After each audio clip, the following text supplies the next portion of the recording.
Hey, deserving listeners, we have a very special guest on the show with us today, Mia. She requested to come on the podcast to talk about her experience having been sexually abused by a pedophile. I think she reached out to me, correct me if I'm wrong, Mia, because of my recent interviews with other pedophiles. Is that correct? Yes. And what did you think of those episodes? I was surprised going into it. I was a bit nervous that there would be a lot of apologies or a lot of excuses made, but I think that you handled that really well, and I'm appreciative of the people who came on and shared too, because I know it could not have been easy. What were you worried about? I was worried about how graphic it would be. I was worried that it'd be either like a trauma porn situation or really intense descriptions of what they were doing and what was happening in their lives at the time. Okay. And by the way, just as a little caveat or a little asterisk here, Mia apparently has a neighbor that's being a jerk face that is playing a very loud television. So it's not a voice in your head. It is a television through the wall that you can kind of hear, maybe. I don't know. I'm going to try to edit it out. Okay. So what did you want to share with the listeners regarding your story, Mia? And thank you for coming on the podcast. I think it's important for these stories to be told so that people can understand what it's like, at least for one person. So what would you like to share with the listeners? When it started is a bit fuzzy. My very first recollection of it is around 10 years old, but the memory is kind of advanced, so I think that was probably not the first time, and I just don't remember it. The main pedophile in question was my father, and then as I got older, there would be more peripheral pedophiles, I guess, some of which he knew and kind of introduced me to, some of which I would find on my own as I was going through my teenage years, having my little hypersexuality phase, standard. Well, I'm sorry that happened. I can fill in some of the blanks, generally speaking, given what I know about victims and the attachment disruption that can happen, right? The feeling of, wait, I'm supposed to be protected by this person, and yet they're victimizing me, using me.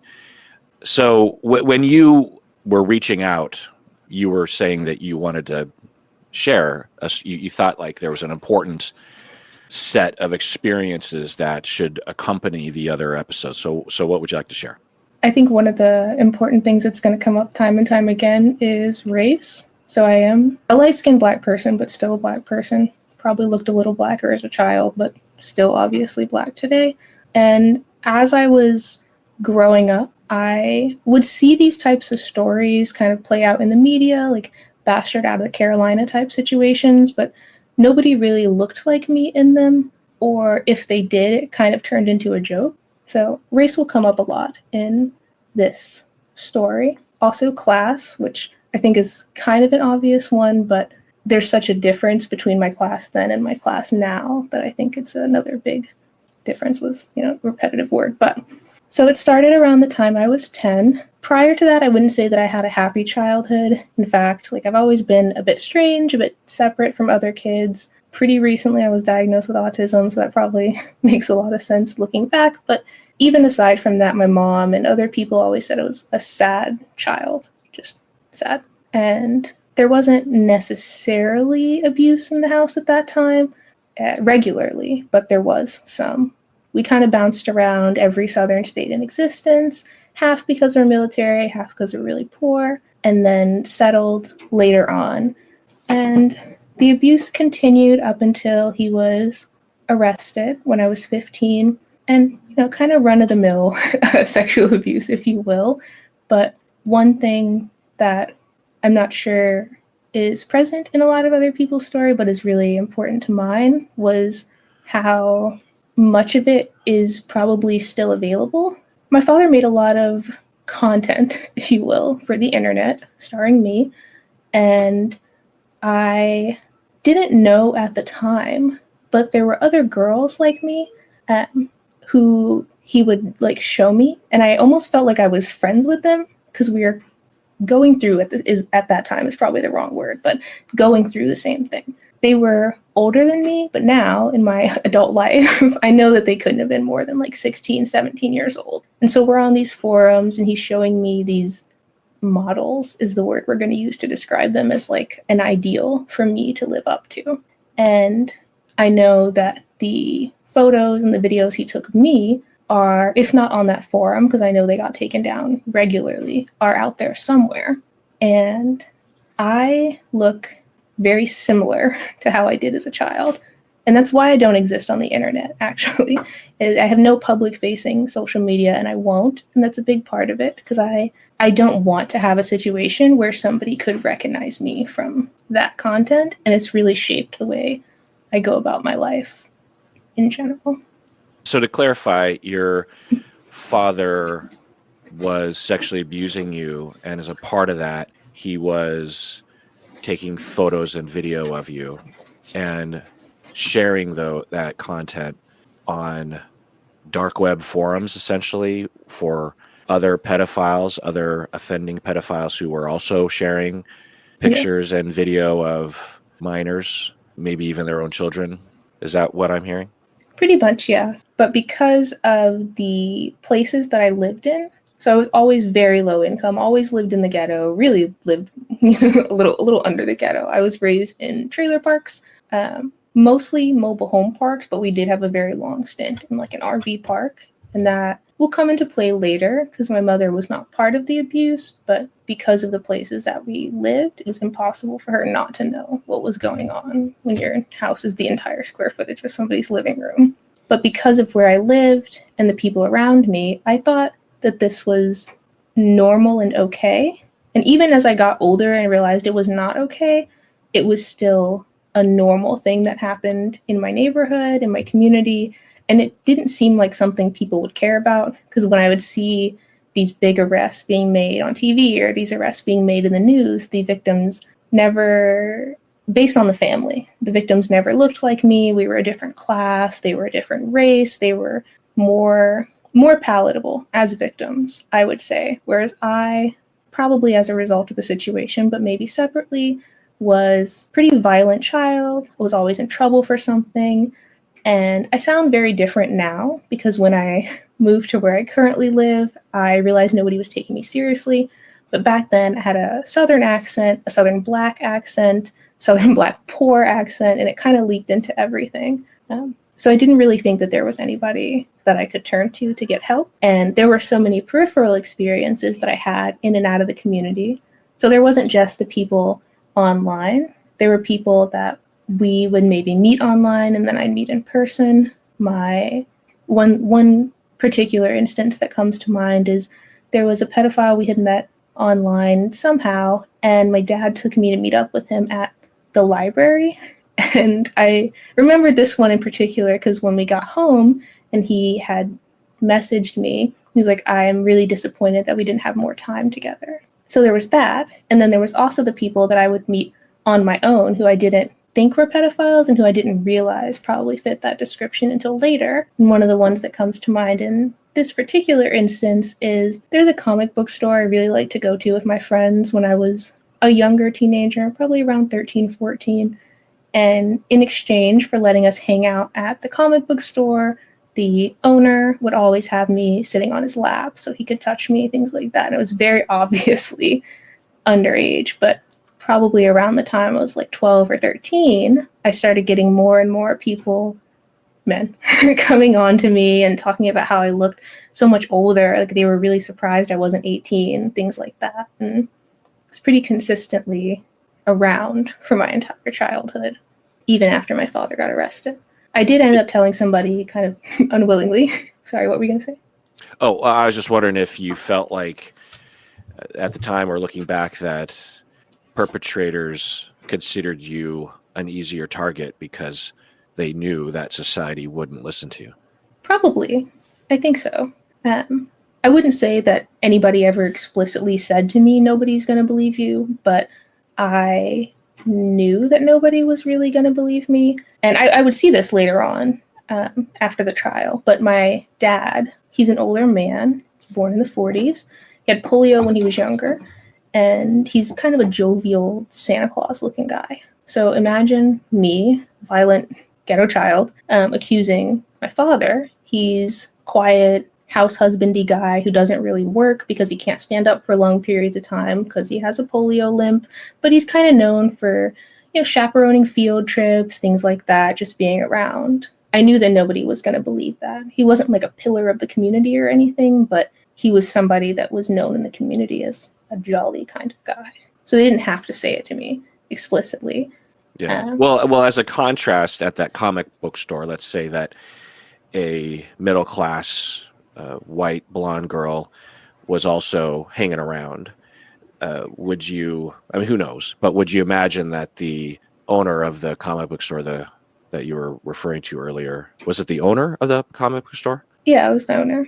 Yeah, that he might think twice about victimizing her because of, I don't know, questions as to whether or not she had more power, not that she has tremendous power, but compared to you, that if she were to speak out, people would listen more, that there would be resources, legal fees that could be paid for, that kind of thing.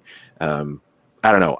You mentioned class, and it's a very important topic that I think about a lot. So I think this is the, at least intersectionality between class and race.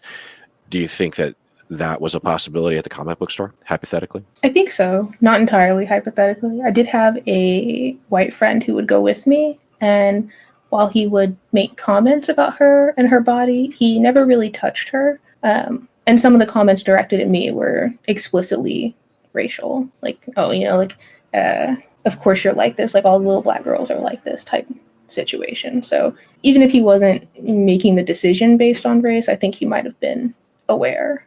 And probably wasn't even middle class, but she lived in a different neighborhood, lived in an actual house, so had a little bit more social standing. Well, let's take a break real quick. And then when we get back, let's continue with your story. What do you say? I do. And you're okay with talking about this? Yeah. Okay. Yeah. Emotionally, you're okay? Yeah, it's been really important for me to talk about it, actually, like over the course of my life. Okay. All right, Mia, please continue with your story. Yeah. So my father would be arrested when I was in 9th grade. So I did eventually tell somebody. It wasn't really a willing thing. I used to cut myself and other things pretty explicitly, and I still have some scars on my arm that have not faded in the 15 years that it's been, but back then I had a lot more of them, and it was really obvious, and the boy I was dating at the time, I wasn't aware that his mother was a social worker, so when I gave her the same bullshit excuse about my cat that I didn't have, she was very aware of what was going on, and had threatened to call the police if I didn't do it. I ended up telling a teacher, and she threatened to call the police for what? On your father or what? Yeah, just to see what was going on in the home. Because I wouldn't tell her what was going on, but she thought there must be something if I had the extent with the scarring and cutting. But the police? Like, what would the police? CPS type situation? I don't know. Oh, okay. CPS makes more sense, but yeah. yeah. Just saying, what are the police going to do if they show up like, okay, she has scars on her arms? Like, okay, so she was threatening to take action regarding the authorities, which could have been police or CPS or something. Okay. So how did you feel at that time when she was looking into that? I was really worried about my little brother. I have a little brother, and I didn't know what they were going to do to him. So I felt like I had to get ahead of it because I knew one way or another that it was going to happen. And I just didn't know what was going to happen. And I didn't know what the investigators were going to watch. So being really aware of the content that existed of me on the laptops and on the phones and whatnot, which they later did take and look at, I didn't want them to. I, in some ways, wanted to go home and warn my dad and just be like, you need to delete everything. But I didn't. I kind of made this split decision, I guess, that morning to talk to my teacher, who would later become my foster mom, but talk to my teacher, who told the counselor, who told the principal, who told the police. And generally, people believed me, but going through that and going through the trial and everything afterwards, there was a lot of questions as to why I didn't say something earlier.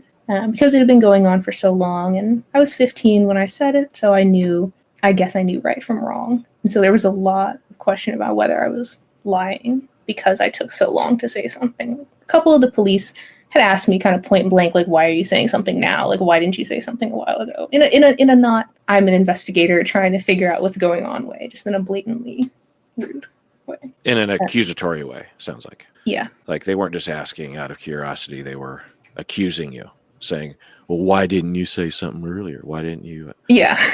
Yeah, pretty much exactly. You're obviously lying. Yeah. The whole thing took a long time.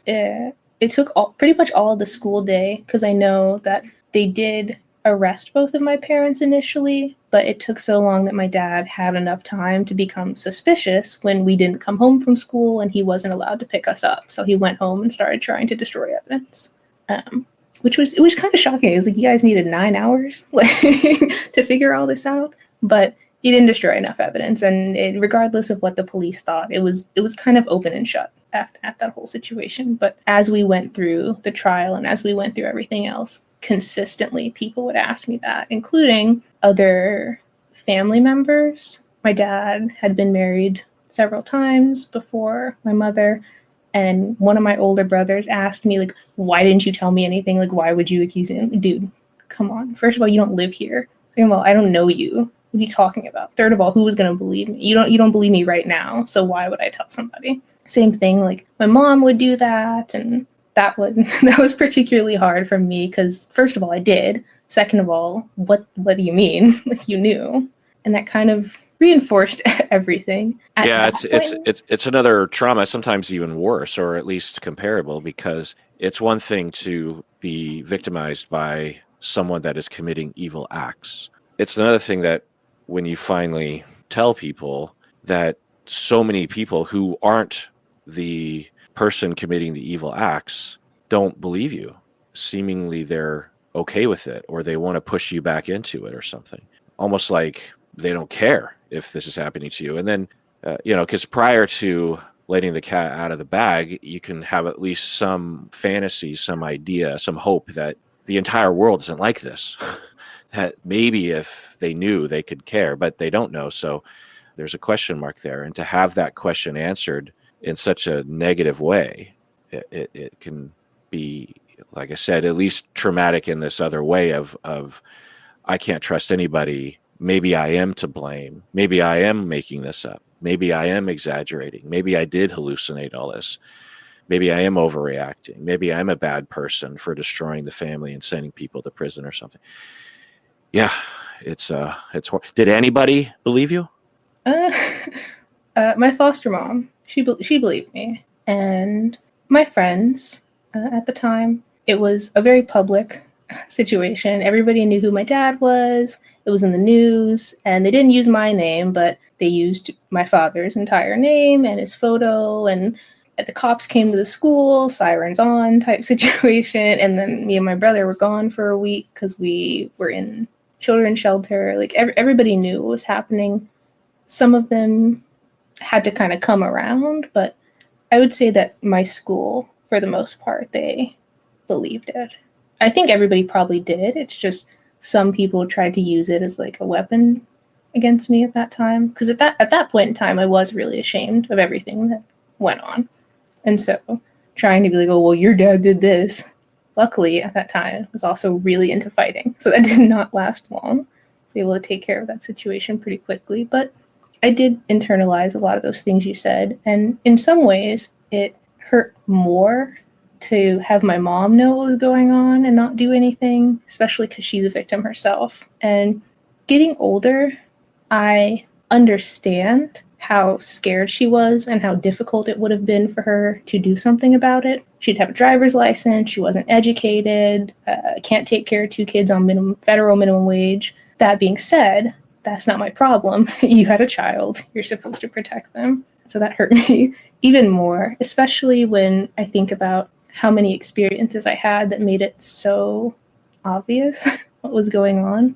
And pretty broad swaths of the entire situation are gone because I spent a lot of time dissociating and projecting onto my favorite anime characters at the time. Like, this isn't happening to me. This is happening to Sasuke. This isn't happening to me. This happened to Kira from Death Note type situations. But the things that I do remember, I remember in like Technicolor, I guess. And they're too obvious and too big and horrifying to not know. Like, I didn't go to the hospital at the time for obvious reasons, but at one point, we believe I likely had a miscarriage. And I know that at some point, my family had helped me clean that situation up. There's blood on the bathroom floor. There's everything everywhere. I'm like in pain, dying. It's, yeah. There's so many situations like that over the course. My mom is aware of the forums. My mom is aware that he's showing me these things. So that, in a lot of ways, hurt more than what my dad was doing, especially because my dad was not sorry for it. I would later, around 18, going to college, have the idea like maybe prison has reformed him. It did not. I wrote a letter to him. Prison did not reform him. But my mom spent the rest of my childhood after he was arrested saying how sorry she was and apologizing and like if I had known all of these things while simultaneously not doing anything to help the situation. She refused to move houses, so I grew up in the same bedroom I'd always been in, things like that. And it put so much threat on other people that it compounded the issue. I'm like, what do you mean? Like, she wouldn't move houses. She's like, I don't want to be on Section 8. Like, you never know who's there, what's going to happen. Like, you know what you look like. I'm like, what you think is going to happen already happened. Can we please get out of my childhood room? The answer was no. And that's where kind of the typical victim activities start, I guess, after my dad got arrested, that a lot of people don't hear about or don't want to hear about. I started doing sex work pretty young. I was underage when I started. The men were not aware that I was underage, but I think if you use common sense in your brain, you were aware that I was underage. I started that because we didn't have money. And my mom had always been the breadwinner, but my dad was the one who balanced like the finances, all of these things. And so without him to do that, she's getting in worse and worse situations. I'm trying to fix it. And this is where all of that starts. So I'm doing that, doing drugs. I'm doing all of these other things. And I'm really, really ashamed of everything that's going on. I'm really mean at the time, really violent at the time. And I'm skipping a lot of classes. I'm failing tests. My grades, I always say this, and other people kind of argue against me. I always say that I did not deserve the grades that I got in high school. They were much too good for what I was actually doing, which is not to say that I wasn't smart.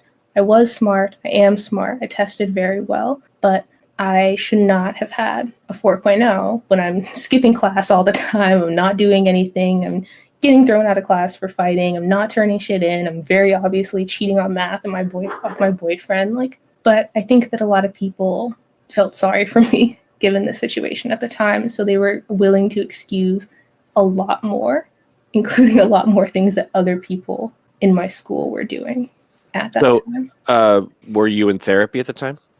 No. Was that ever offered to you? It was. It was mandatory for a period of time before my mom could get her parental rights back. But once she did, it was a pretty pervasive idea in the Black community, especially lower income ones, that medical professionals are not there to help you, which has historically been, true, but also that you don't want to air out the family business to a bunch of people who are going to come and take you away. So after we got through the mandatory stuff, I did not see a therapist for those reasons. And also because we didn't have health insurance and whatnot. This was before Obamacare really took off. So we didn't have that. I don't know if you have an answer to this because it's complicated, but if, let's say, because I, as a therapist in my early career, would do work with families like this and with clients like you, and was in a situation where the kid was mandated or was in the midst of a criminal investigation or reunification with their mother or something, and I would bump up against what we call resistance or the teen doesn't really want to talk with me, and I would, case by case, try to figure out the way in to convince the kid that I wasn't working for the government. They were paying me, but I was just a private practitioner. I was in business for myself. I would never tattletale on the kid. I was there for them. I wasn't looking down on them. I wasn't like a teacher. I was there to listen. I was there to advocate for them. I was there not to pressure them, just trying to create an open door for the kid, for the teen to see that maybe test the waters a little bit. And sometimes it would work. Sometimes it would not. With you, what could have helped? I don't know that anything a mental health professional could have done for me at that time would have helped. I think that I would have been not too difficult of a case, but I think that so many of the things that were affecting my mental health were things that my family would have had to change. So being in that same room was a really big problem my entire childhood. And if they couldn't force my mom to move, then that wasn't going to help. And then the money, also a problem. So if they couldn't pay our bills, that was another thing that wasn't going to help. There was a practical survivor and a number of levels issue that needed to be addressed first before you had the luxury to explore your feelings or to trust a therapist. Is that what you're saying? Pretty much, yeah. When I moved out and went to college, I started seeing a therapist, and it took probably until the past year or so to actually become a reasonably healthy person, because so many of those things continued to affect me even as I made it out, as you will. Well, I'm glad to hear that part of taking care of yourself. Yeah. Yeah. So what happened from that point forward? Yeah. So I ended up moving for college, went to a really good university, an elite university, I guess. This is kind of where the grades come in, where a little bit more of the shame comes in, because I'm doing all of these things, and now I'm going to go to this place where I'm surrounded by wealth. People have never experienced this type of thing, and I knew that people could see it on me. And I hoped when I moved here that there would be a way to assimilate, there'd be a way to fit in, and maybe people wouldn't know that I was not rich, but they wouldn't know that all of these things happened. And it wasn't until when I got here that I realized how pervasive that type of childhood is, and that it would kind of be impossible for me to ever do that. And that kind of compounded the shame. Now I'm not ashamed to say that I did a lot of sex work. I'm not ashamed to say that I had a lot of problems with eating disorders. I had a lot of problems with men. But back then, I just wanted to get away. I wanted to be what people were telling me I was at the time, that I wanted to be the person who made it out, the person who didn't want to be a victim anymore, the person who was going to take the opportunities that were given to them and use it to become a better person. And the more I tried that, the more I tried to deny the things that were happening to me, the things that had happened, the things in my past, and it just made everything worse, naturally.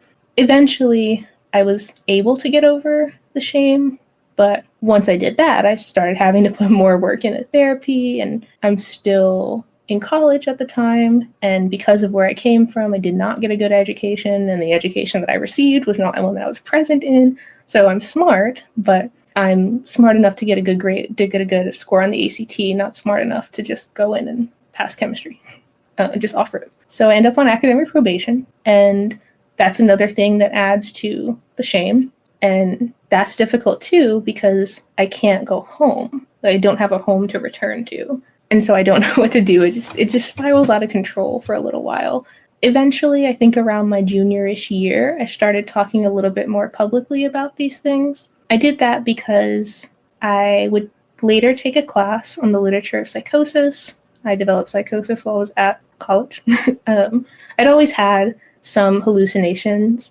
I figured those are probably more related to the actual situation, but as I was in college, I would have actual psychotic breaks, if you will. And while I was in that class, I listened to the TED Talk that's really popular by Dr. Ellen Sachs. I think she's down at UCLA, UC in San Diego. The point is, she had started exhibiting the signs of schizophrenia while she was in college at Yale, and kind of went through a lot of the same things I was going through.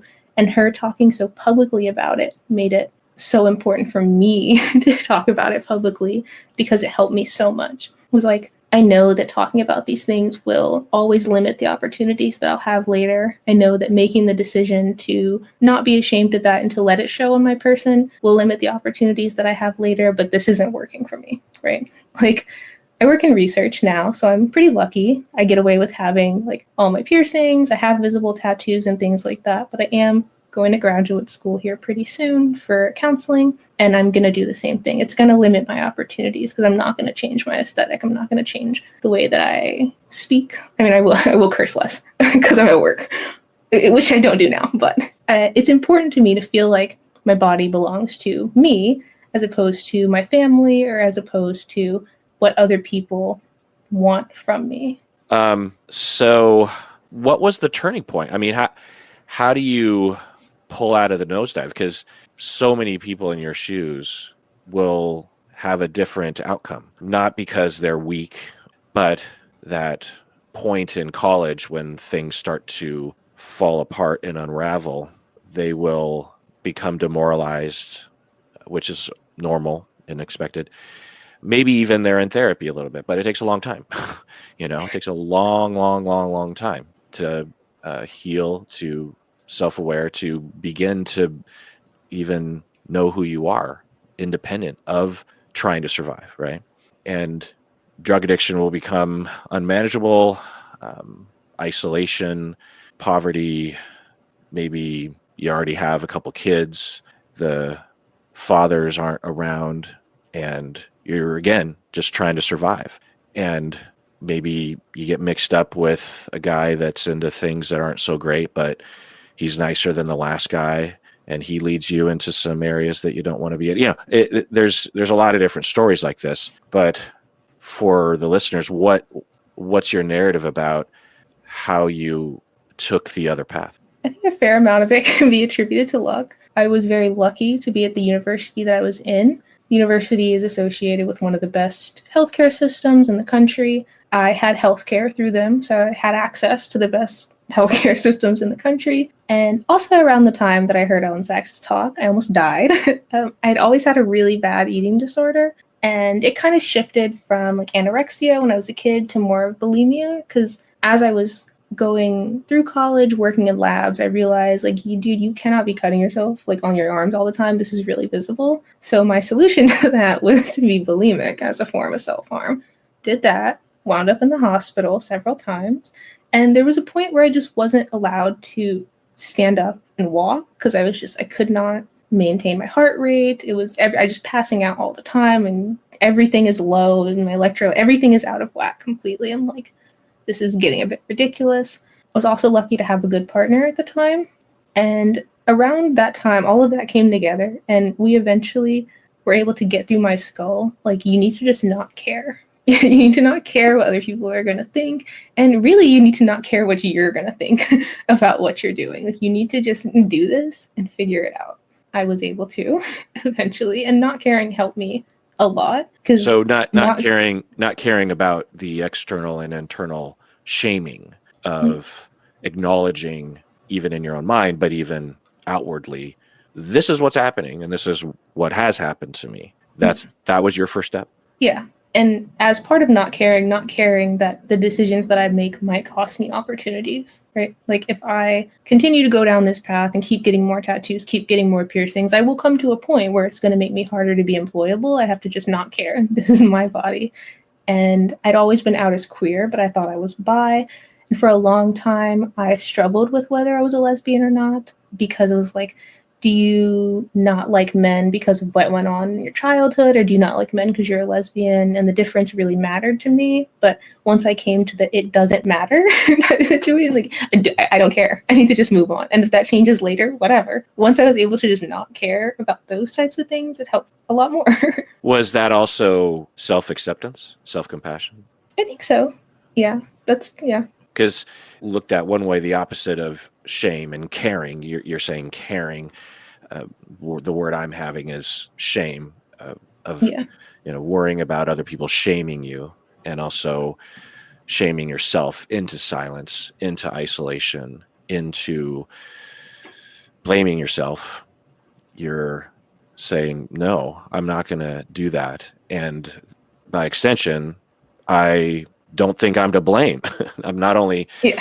it's not okay for people to shame me. It's not okay for me to shame myself. Also, I deserve to be taken care of. I deserve to take care of myself. I don't deserve to be shamed. I deserve to be able to state what happened to me and feel okay saying that I was victimized and it was not my fault. And also highlighting the strength that I've had to get to where I'm at right now, and even to be able to speak out loud about this. I'm still on this planet, God damn it. Give me an award, an Oscar, Pulitzer Prize, because this is harder to do than that shit. So was that part of it? Yeah. After I learned to not care about what other people thought, I had to learn to care about what I wanted, because I couldn't just, those were two separate things, actually. It was pretty easy for me to be dismissive about other people's opinions, especially if I just didn't respect them as people. But I had to work really hard on what I wanted and what I wanted to believe. Also in college, I started developing more political opinions, one of which was whether I thought prison should exist, whether it worked. And that was one of the things I had to really work through as well. I had to not just not care about what other people were going to say about my opinion and my background in relation to this, but I had to care about developing my own opinion given my background. And it took a lot for me to accept that. It took a lot for me to come to the decision that I thought all people were treatable and all people could be reformed. We're not going to, as a country, dedicate the amount of resources that you need to reform everybody, but accepting that I thought that and that it included my father was also a really important part of my personal development and as a part of my work development as well. Like, as I go on, I'm working in substance abuse now, continue to work in substance abuse, I will hear stories about things people have done or experienced that I don't agree with. And it's important for me to separate that from the person. I think that's part of why your interviews really fascinated me, because I know there are some groups of people that I just can't do that with. One of them is going to be pedophiles. I have accepted that I think you guys can be treated, that you deserve help, that people can be reformed, but I'm not the one to do it. Meaning that intellectually you believe in your principle that reform is always possible, but given your history and your trauma, it's not going to be facilitated by you. Yeah. And if I hadn't learned to care about myself, I guess, and my boundaries, I would have taken that as a personal weakness and forced my way through it, which would have been not good for me. And I would have been a horrible clinician for them. Yeah. Yeah. I don't know about the horrible clinician part, but it's understandable. Even for people who don't have your history, have a hard time with it, just the knowledge of an offending, we're talking about offenders. We're not talking about non-offending pedophiles. Mm-hmm. We're talking about offenders. These individuals have harmed children. They've harmed human beings, and they knew it. They knew they were harming those people, those children. And it's hard to interact with them without having rage and without being, flooded, really. Yeah. Well, let's take another break. When we get back, I have a question for you. What do you say? All right, we're back from the break. So, I don't know, maybe a year ago, Umberto and I recorded an episode in which we reviewed a pretty extensive study in Australia, I believe, that found that after surveying thousands of people, they found an alarmingly high percentage of men who, to differing degrees, did exhibit pedophilic attraction. They asked a number of questions from a lot of different angles. They would say, what about ages, 0 to 7? What about 7 to 12? What about 12? And they would ask, have you had any sexual contact with a minor? Then they would ask, do you fantasize about it? If you could get away with it without any consequences, would you do X, Y, and Z? So there's a lot of different ways of asking aside from just a blanket question of, are you a pedophile, right? Because most people aren't going to identify that way. So they just asked about fantasy and behavior in the past and intention or attraction. And I can't remember the exact percentage, but it was somewhere like 10 or 15% of the respondents answered yes to at least one of the questions that most of us would categorize the individual as at least being somewhere on the spectrum of a pedophile, someone who at least wants to or has fantasies about having sexual contact with a minor. And when I reviewed that study with Humberto, I thought there's got to be some flaw in the method here. And I even picked on some of the way they were interpreting some of the questions, which I think are still valid. But strangely, in the last year, I don't know, I think the data in my head and in my soul hit a critical mass where I now am thinking that this finding is actually getting at something that might be real all over the globe. I don't know exactly what tipped the scales for me, but I am now seeing that study through a different lens. And the study was robust and it did have a lot of respondents, and they set up the method so that people could anonymously respond. And to look at it from a different angle, even on anonymous surveys, when it comes to these kind of topics, people will edit themselves. If anything, it's going to be underreported. These are just the individuals who took the risk and said yes to these questions, right? So it could even be higher, because I've always had a problem with people assuming that all men are capable of rape or all men are capable of pedophilia or something. And so I've always tried to push back on that, which I think is still wise, but I've often really tried to get across that the percentage of individuals that would rape or that would rape a child is very, very low. Most people, like myself, you couldn't, if you put a gun to my head and said, I'll pull the trigger unless you do X, Y, and Z, I couldn't do it, either because of just every fiber of my soul and morals just couldn't do it. And I physically can't. I just don't have, it's not in me to do it. So I was trying to push back because, I would get this message sometimes that's like, well, Kirk, you're a guy, and if you could get away with it, you'd do it, right? That kind of attitude. It's just like, no. And I've been friends with a lot of guys, and we'll have a lot of, locker room talk, so to speak. And I can point to a small percentage of guys that I've talked to who are capable of that and have even done things like that. But it's really small percentage, But this is all to lead up to a question to you, Mia, of, as someone who has experienced these men, both in your family and in sex work, right? When you were a teen, you were saying that these customers, so to speak, were probably wanting someone that to them seemed young or that they knew was young, was a minor. And they were acting out their pedophilic urges. So you would have been observing that. And, I don't know what's happened to you post those experiences. I would imagine that anybody, any woman particularly, would have has experienced at least hints, if not flat out, messaging or harm. What do you think the percentage is?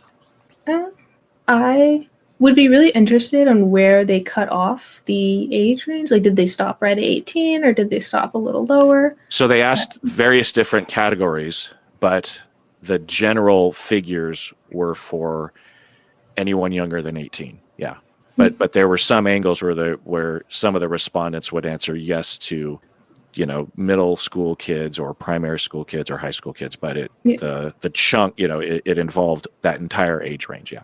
I think the number would be quite a bit higher, actually. And while I don't think that all men have the capacity to rape somebody, I think that most men have the capacity to do something harmful, even if it's not rape, not quite rape. Even should probably be in quotation marks there, for a couple different reasons. One, anecdotally, there's a really, I don't know if they do this in other communities, but there's a big thing in the Black community where it's like, if X is coming over, you need to go put on pants, right? If my uncle, your brother, your friend, whatever, this man is so creepy that a 11, 13, 15, whatever year old girl need to go put on pants because he's visiting the house, why is he at the house, right?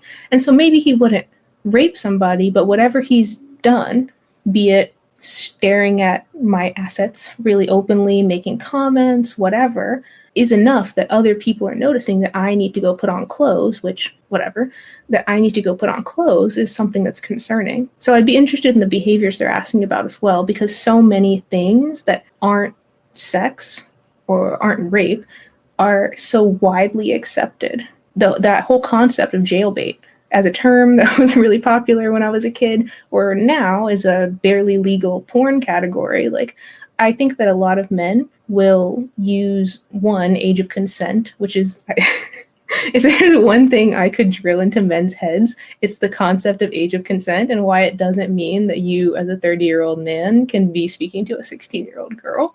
But the whole age of consent thing, saying that girls look older than they do, and the whole concept of 18 years old, right? 18, 19, the barely legal thing. It's like, if you want that girl the day that she turned 18, you wanted her a year ago. You might have wanted her 2 years ago. Like, you really, like, I think that they should go a little bit further than 18 in these types of studies to capture those types of situations. Like, do you want her the day she turns 18? Even a little bit further, because you are a legal adult, but an 18-year-old child is a high school senior. That is a girl who still lives in her parents' house, and sure, she can vote, but there's not an independent woman. Same thing with, like, the rule of who you can date. Like, is it half your age plus 7 or minus 7, whatever? If you need a rule to find out how young you can date, some questions there. And as a grown man, as an adult, you know that that is a child. A lesbian, like women. I could not date a 19-year-old. That is a child. And not just do I recognize that she's a child in, like, my head, we're in completely different life stages. I have nothing in common with her, and she looks like a child. I'm 27. She looks like a child. So, and even women who are a bit older, these schoolgirl fantasies, on one level, these are things that two consenting adults can consent to. On the other hand, I think it does get it something, you know? Yeah. So the next question I have is, and well said, by the way, maybe you should make a TED Talk about that, honestly. Like, the question I have is, of course, in our culture, we sexualize certain groups of people. We will normalize certain behaviors. We'll even, through toxic and masculine messages, tell men that they're supposed to have these impulses. And if they don't, then they're not a real man, right? I can attest to that. I don't hear that anymore. But when I was younger, there was this way in which guys would talk amongst themselves behind closed doors that it was almost like you weren't a real man unless you did have that kind of impulse or hope of just like, well, if only she was 18, or I don't know, that kind of talk. And what's his face got in trouble for that being on tape too, with Ashton Kutcher talking about, I think, even his wife when he was on that 70s show, right? That way of signaling like that there's so many different ways in which the fragile, toxic, masculine ego has to constantly fucking signal to the world that they're not gay, that they're not a woman, that they're not a pussy, that kind of stuff, and that's just one of them. But so, you know, we can point towards culture, rape culture, toxic masculinity, even racism, the sexualizing of Black bodies, the wanting to oppress women, keep them down, sexualize them, objective. You know, there's a lot of culture that we step into that could result in, shall we say, falsely attraction or giving permission or something, pushing men to answer yes on that survey, that yes, they would love to have sex with a 16-year-old if they could get away with it. But that can be reformed, or that can be dispelled, or that can be relearned, you know, that brainwashing. But the question I have for you is, how much of it do you think is innate, right? How many of these guys, independent of culture, which is impossible to know, but that innately from the ground up, they want to have sex with minors of any age? What do you think? Actually, I don't know if I believe in like that kind of innateness.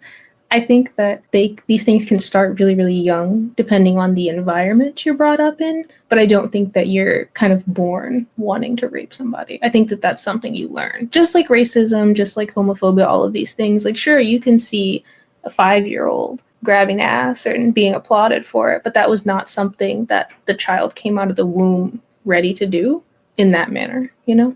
So if the child was raised well and not exposed to sexual abuse themselves, or having it modeled to them, or seeing it in TV, and culture, that kind of stuff, you're saying that they wouldn't answer yes to those questions?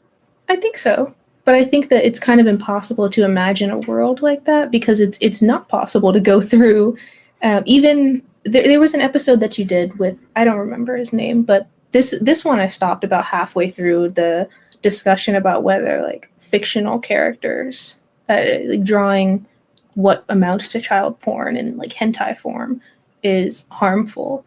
And I think that because of those types of situations as well, like it's impossible to go through the world never having been exposed to it. And so I do think that those things are harmful, not only because it adds to the whole like sexualization of children. It's in a lot of anime, especially. Like, I don't know if you've seen Food Wars. I've had the distinct misfortune of watching like part of the first episode. The general plot is that it's like a cooking competition in high schoolers, but the way that it's written, the way the girls are written, the lines, the moaning, it's very clearly just softcore pornography, right? You can't go through your life not being exposed to that in any way, shape, or form. And with the fictional characters, it's kind of something that you can really easily dismiss, because you're like, they're not real, that's not hurting anybody, but it is hurting men's perception of who is and is not available to them, and girls' perceptions of what they need to be. I don't know if this was a study or just a general article I read, but it was talking about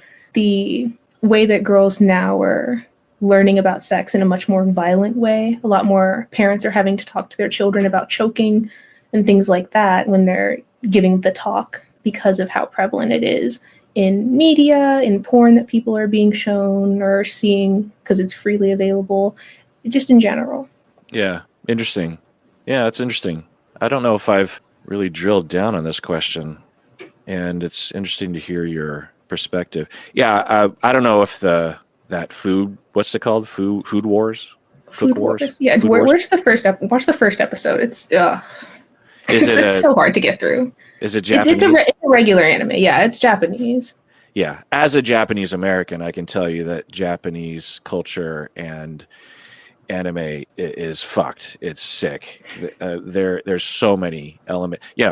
God bless if people like it, and plenty of it. There's plenty of it out there, and some of it doesn't do any harmful things or along these lines, but so much of it does.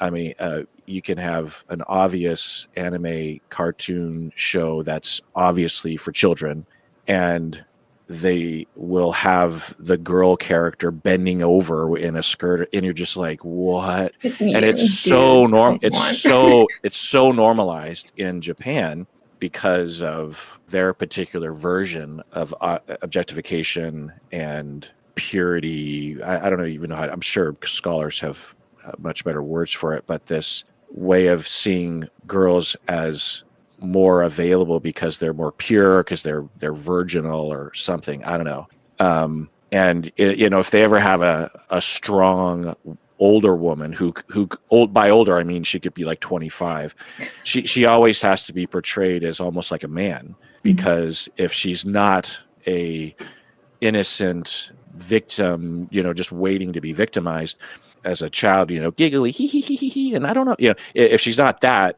then she has to be a man. So if she's an older woman who has some power in her sex, then she's like really aggressive, and she's the one that's like dominating and stuff. And God bless, you can have those roles, but it's just like it's evidence, and all of this anime is just being given to American kids as if it's just cartoons, who cares? And it's also, I just have a sense that a lot of Americans think of Japanese people as just this like harmless model minority sort of thing. And as a Japanese American, I can tell you no.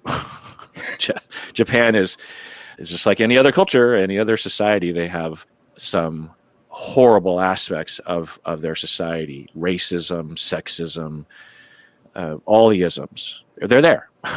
Some ways way worse than the United States. Anyway, so to just allow kids to watch this stuff. And so yeah, it's not, and it's not. Maybe it's getting a little better more recently, but I still worry. But so your contention is that if we had a different society, which would be impossible, if all the parents and all the adults suddenly had all that erased, then we'd have this new generation being raised, and either very, very few or none of them would actually have attraction to children. That's what you're saying.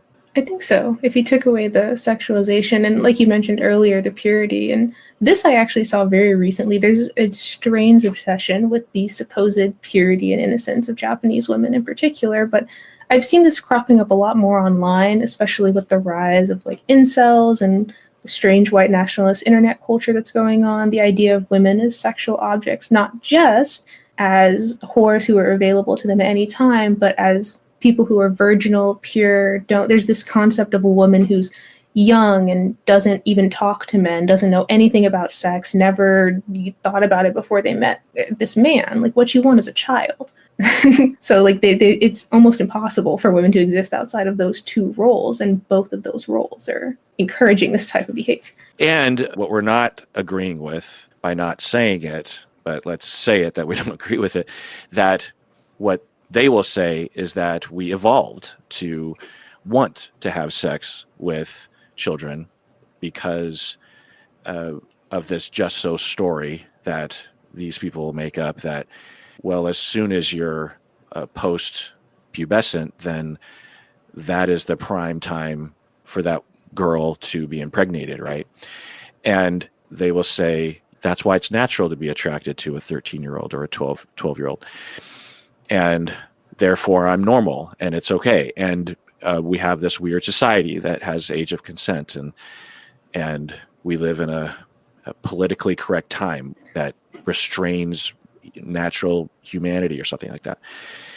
And, there's a conversation to be had about emerging sexuality, and it's not just suddenly at 18, and there's, a lot of variability across culture and space and time. But the fact is we have no idea about our quote unquote natural state. And even if we did have a time machine and we could go back and find a behavior that was different in the past, that doesn't mean we have to live by it today. We did a lot of things probably 200,000 years ago that, we also wiped our ass with our own hands. We probably don't need to do that. You know what I mean? Yeah, I wouldn't be talking to you if this were like 70 years ago. Yeah. Well, in the last few minutes, we've been meandering a little bit, but what else, if anything, did you want to share with the listeners? I think that's it. I think that's the that's the important bits. What set of bullet points or what topic sentence would you like people to take away from what you were telling them? I think that we should change the way we talk to victims about what was done to them and about how we expect them to be later. I think it's important not to frame it as something that happened to them, because it didn't happen. It was done. Something happens when you trip over a rock. This was something that was done to them, and it's going to impact their life. And I think that we, as a collective, should stop saying, like, you didn't want to remain a victim. You didn't want to do these things, because all of the tokens that you're pointing to probably still experience those same things, myself included. We just got lucky and had different resources that were available. But at the end of the day, something was done to us that really impacted us and still does, regardless of what you're seeing. And it's important not to differentiate us from other people who may still be experiencing that, because I think it makes it a lot harder for them to continue on their journey of recovery. I'm confused as the first part of that. So are you saying that people will talk about victims and their story, survivors, as highlighting the choice to emerge out of victimhood, as opposed to acknowledging that they didn't have a choice. They were being victimized, that something was happening to them. Mhm. And they can't emerge out of that until the authorities or parents or someone helps them. Is that what you're saying? Not just the authorities or parents. I think a lot of people frame it as a personal moral decision that you made yourself. Like somebody helped you out of this situation. Maybe your dad was arrested or something else. And then you made the decision to be better, which is on one hand true, but that is a very small part of the equation. Yeah. So tell me again how you would like it to be discussed. I would like people not to comment on my status as a victim, just in how proud of me they are. But if they have to say anything, I would rather it just be, I'm sorry that was done to you. Yeah. Or I'm glad you are where you are today, without making it a moral decision that I made for myself alone personally.